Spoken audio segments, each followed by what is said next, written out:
Good morning, ladies and gentlemen. A very warm welcome to you on this, a little rainy, gloomy Tuesday morning in Delhi. But I think the gloom will be lifted soon after we started our engagement. I see so many friends from both Pakistan and India here, and one from Bangladesh. A very warm welcome to all of you indeed. Mr. Rajiv Kher, Special Secretary, Ministry of Commerce and Industry, Government of India, and may I add, Secretary Designate, Ministry of Commerce, and a heartfelt congratulations to Mr. Rajiv Kher on his appointment with effect from February the 1st. Dr. G.K. Chaddha, President, South Asian University and former Vice Chancellor, Jawaharlal Nehru University. And the rock behind this project, Professor Nisha Taneja from ICRIER, and distinguished ladies and gentlemen, the media.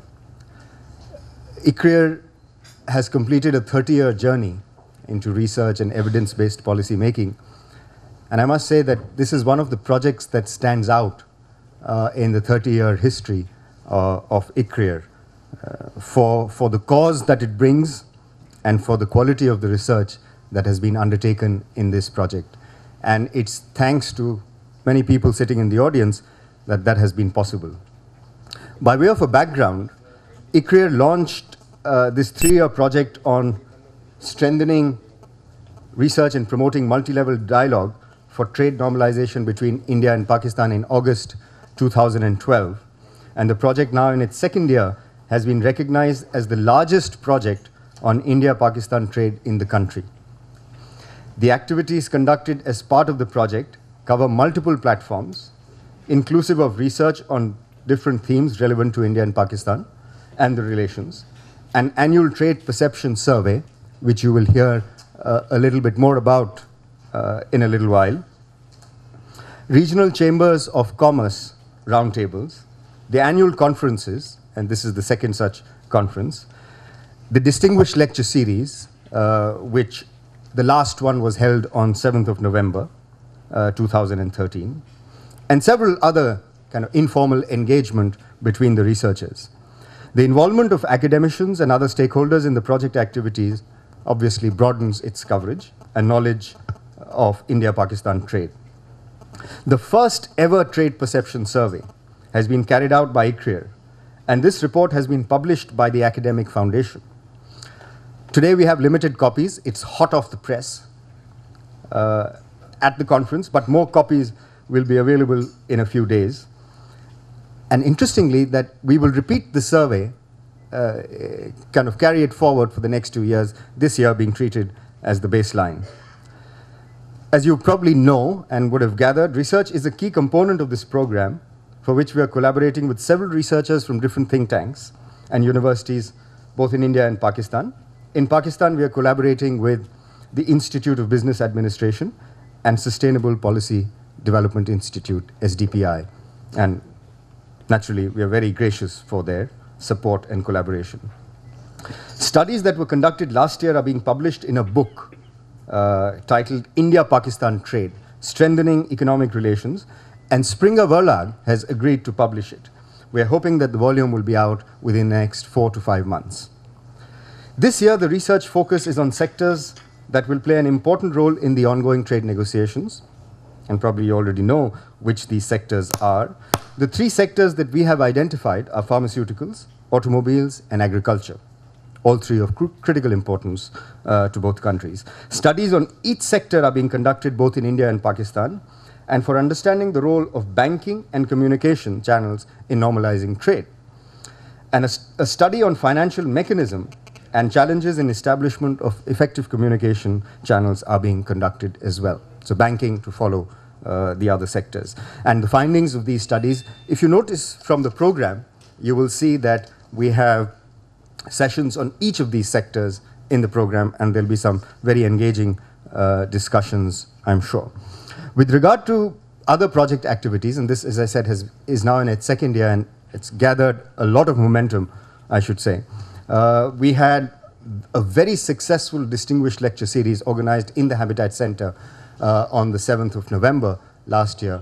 And Mr. Zafar Mahmood, the former Commerce Secretary of Pakistan, who I see sitting in the audience, Zafar Mahmood Saab was here, and Dr. Rahul Khullar, former Secretary, Commerce Secretary, Government of India. They were on the panel that delivered the second distinguished lecture. And I was chairing that session, and I saw the camaraderie between the two former Commerce Secretaries, and I just hope that that camaraderie would also extend to our trade and other relations. Another extremely successful regional Chambers of Commerce Roundtable was organized in November in Karachi in collaboration with the Federation of Pakistan Chambers of Commerce and Industry and the Institute of Business Administration. Whenever anybody from ICRIER, and indeed from India, but I can say from ICRIER because I've observed it at close quarters, visits Pakistan, we're always overwhelmed by the hospitality and the generosity that is displayed by our Pakistani hosts. The other couple of other major activities that we undertake as part of this project is a newsletter which is brought out every quarter, which provides a platform for concise policy-oriented analysis and provides updates on project activities and major events. As you will see, we have now brought out 3 special issues of the newsletter: agriculture, pharmaceuticals, and automobiles, trade between India and Pakistan. You'll see some copies on display outside. They have also been uploaded on the special portal that ICRIER has created for India-Pakistan trade. The India-Pakistan trade portal is not only linked to our website, but it gives me great pleasure to tell you that the project has received tremendous acknowledgement from the international community. And even as we speak, the website is visited by 43 countries around the world. I'm also really happy to tell you that we have here today several volunteers from Delhi University who wanted to be involved in this conference. They've just come back from Lahore, and I dare say overwhelmed by the hospitality by their Pakistani hosts there, and they presented papers at the South Asia Economic Students Meet, which was held at LUMS. And because they were so overwhelmed by the hospitality they received, they wanted to reciprocate in their own small way by being here and showing their gratitude to the delegation from Pakistan that is here for this conference. They will be, of course, our future ambassadors, and we are very fortunate they've agreed to be associated with ICRIER in this event, for this event. And finally, let me kind of take a brief moment to acknowledge the team that has been involved in this project for the last 2 years. Without them, I don't think we would have seen any of this. And let me name them one by one. Of course, Professor Nisha Teneja, as I said, is the rock behind this project. Other than Nisha, the team, a very able and skillful team that is involved are Sanjana Joshi, Gurpreet Singh Bhatia, Samriddhi Behel, Isha Dayal, Devyani Pandey, and Radhika Saini. No doubt you will interact with them over the course of the next 2 days. And once again, before I give the floor to Professor G.K. Chaddha to make his keynote address, let me, on behalf of ICRIER and the project team, extend a very warm welcome to all of you, and thank you for being here.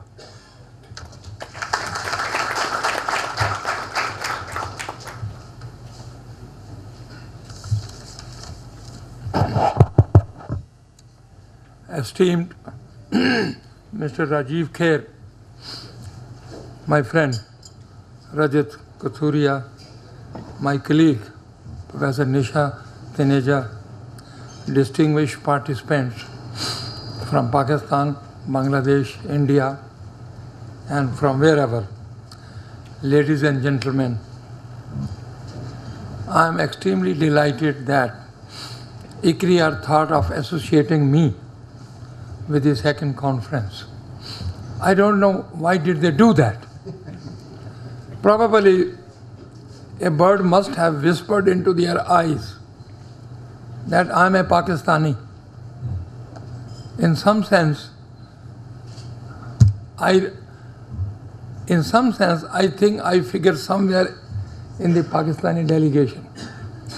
Rajat, it may be a surprise for you to know that I always declare that I am half Indian, half Pakistani, for the simple reason that my birthplace is a village called Kodi, near the place called Muzaffarabad, which is these days the capital of the Azad Kashmir. I happened to go back to my native village after a small gap of 58 years. 58 years. That was in 2005 when I was Vice Chancellor of JNU, and a couple of months earlier to that, I had summoned a conference of Vice Chancellors from all the SAARC regions. As many as 6-7 Vice Chancellors came from Pakistanis. Now Pakistanis have an incurable habit. Incurable habit.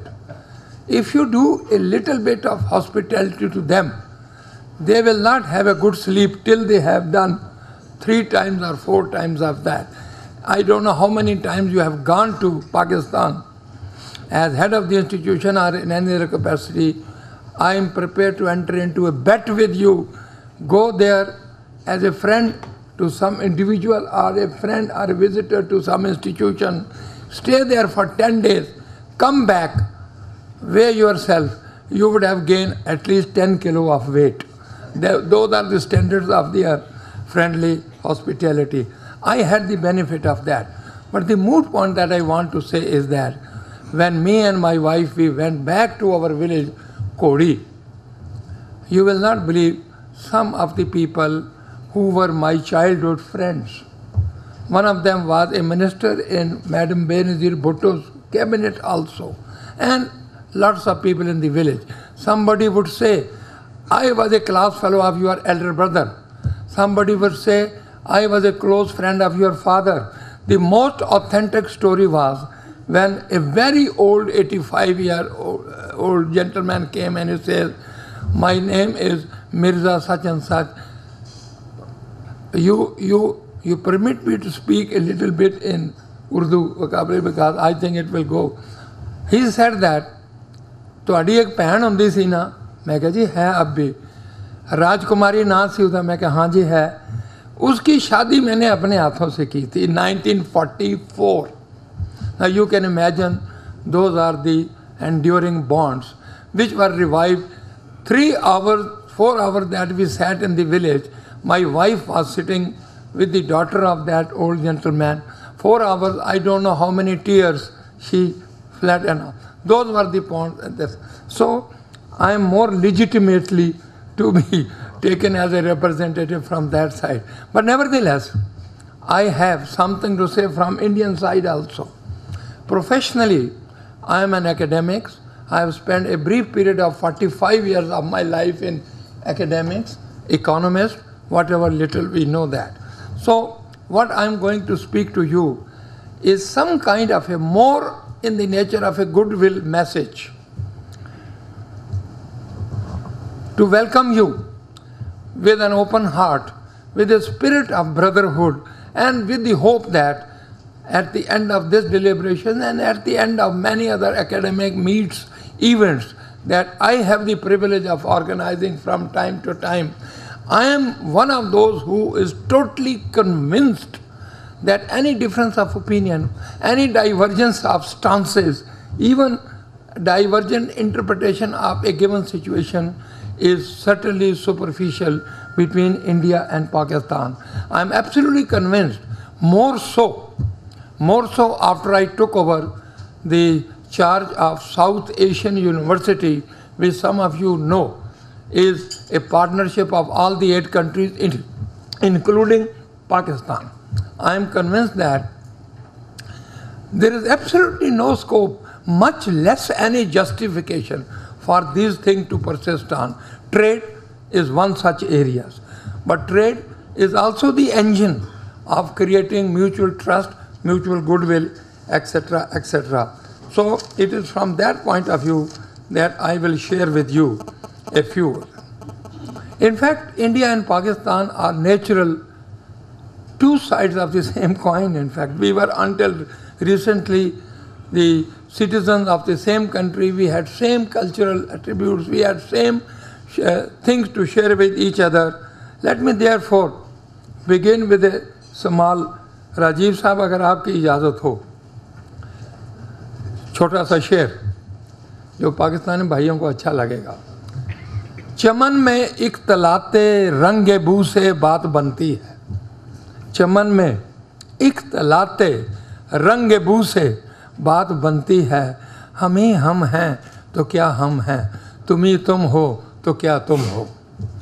We have reasons, we have natural reason to be together, to think together, because these are not the days of staying back in isolation, in individual cubicles. We have to be a part and parcel of some regional block. Regionalism, regional block, regional thinking is the order of the day.